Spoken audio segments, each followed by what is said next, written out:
TRS BJP ఒకటే అంటే TRS BJP ఒకటి. ఎప్పుడైతే అరెస్ట్ చేసిండ్రో 8 లోక్సభ వచ్చింది, వాళ్ళు 0 అయింది. రేపు ఇక్కడ బీజేపీ మీకేమన్నా స్ట్రెంత్ పెరగాలన్నా, మీకేమన్నా ప్రజా ప్రయోజనాల దృష్ట్యా కానీ, ఈ నియంత్ర ప్రభుత్వము, ఈ అవినీతి చేసిన ప్రభుత్వము, కుటుంబ పాలన పోవాలనుకుంటే ఖచ్చితంగా మీరు దీన్ని సిబిఐ కానీ దీని మీద స్ట్రాంగ్ ఏదైతుందో ఒక డిసిషన్ తీసుకోవాలి. ఆయన చెప్తే ఆయన కవిత మీద చేయించాడు, లేకపోతే సంతోష్ రెడ్డి చెప్పి కవితకు సంతోష్ పోలేదు కదా. హరీష్ రావు గారి పేరు చెప్పిండు, వాళ్ళు ఫ్యామిలీ మెంబర్స్ కదా, ఒక కుటుంబం కదా, కుటుంబ పాలన కదా, రీజనల్ పార్టీ కదా. ఒకటే అండి, ముఖ్యమంత్రి మొదట అవకాశం ఇచ్చింది. కొంత మెప్పు పొందడానికి కూడా వీళ్ళు కొద్దిగా ఆయన కోసం ప్రమోషన్స్ ఇచ్చారు. ప్రభాకర్ రావు రిటైర్ అయినందుకు ఇచ్చారు, రాధాకిషన్ రావుకి 2 సార్లు ఇచ్చారు. అతనికి ఎస్ఐ నుంచి ఆయన బ్యాచ్ వాళ్ళు 2007 నుంచి ఒకటేసారి 2 ప్రమోషన్లు అయ్యి డిఎస్పీ అయ్యాడు. ఎవరు ఆయన? ప్రవీణ్ రావు, ఆయన పేరే ప్రణీత్.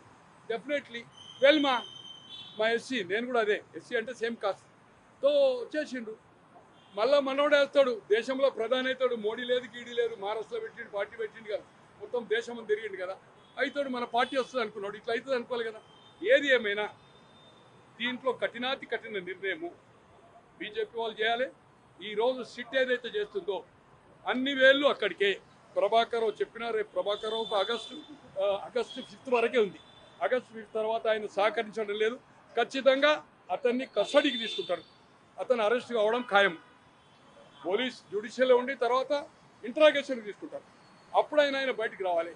ఆల్రెడీ రాధాకిషన్ రావు గారి స్టేట్మెంట్ కానీ, భుజంగరావు గారి ఇన్స్ట్రక్షన్ ఆఫ్ సీఎంఏ కదా.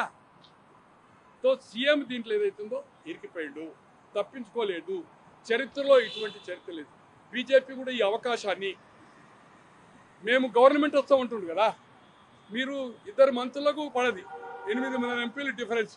తో ఇప్పటికైనా ఎక్కట్టా చేసి టీఆర్ఎస్ డైల్యూట్ అయినాడే, ఇది రాజకీయ సబ్జెక్టు, డైల్యూట్ అయినాడే బీజేపీకి అవకాశాలు ఇక్కడ. లేకపోతే అంత ఆషామాషి కాదు. ఎలాగైతే మీరు కవితను అరెస్ట్ చేయకపోతే 35-45 ఎమ్మెల్యేలు అనుకుంటే 8 వచ్చాయి. అసలైన తొలి వెలుగు. ఫాలో వాట్సాప్ @తొలి వెలుగు official.